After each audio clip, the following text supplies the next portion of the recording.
Dallas Independent School District Police Chief Craig Miller on how we can find common ground. Sir, thanks for joining us. It's an incredibly difficult time for all of you there, so we appreciate you taking out the time. Now everyone's searching for solutions. It feels like Chief Brown has said all the right things, but where do we go from here? Well, Chief Brown's done an awesome job of trying to bring together a community that's really hurting. Being a Dallas police officer, I was a deputy chief there, retired after 30 years, and Chief Brown actually promoted me to deputy chief, so I love the city of Dallas, and I think that the city is really doing everything it can right now. The phrase, the cry, Dallas Strong, is really truly that. Last night, a candlelight vigil honoring the officers who lost their life was very emotional. For the officers who delivered those messages, and the community, to me, seems to be so positive right now, and there's so much emotion and support for the police officers here in Dallas and the North Texas community.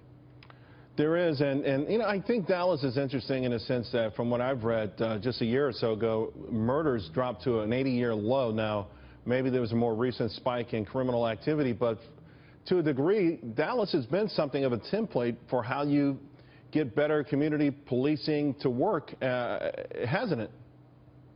No, absolutely. Dallas is at the forefront of law enforcement across the country. Dallas PD, with 3,500 officers, the 9th largest police department in America, and Chief Brown and his predecessor, Chief Kunkel, set in place a blueprint that's just done wonders here for the city, reducing crime in general, but also, you know, we know that in 90 and 91 we set our max for murders at 500 and 501 murders in each of those years, and last year, even though you know, you're at an 80-year low, and people want to monitor crime based upon homicides. There's obviously a lot of other property crime that takes place rather than those violent crimes. But Chief Brown has done an awesome job of working with the community and the officers to bring people together and to create a department that's so professional and very transparent. And I think his comments yesterday just reflect just how he feels and just how transparent he is.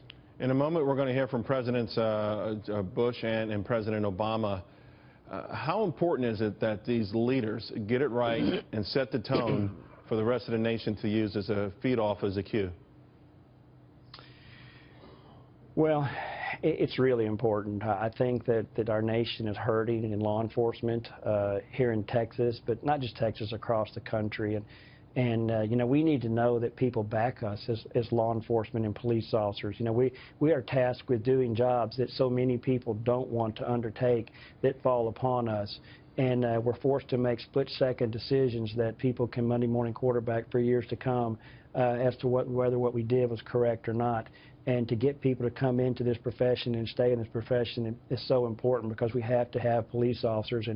And I know there are a lot of movements and a lot of people want to fight their mantra, but it's really important for the political officials, in this case the two presidents, to step forward and to say how much they back law enforcement and to let law enforcement know that they have our backs. Yeah, I think everyone wants to hear that so much, particularly from President Obama today.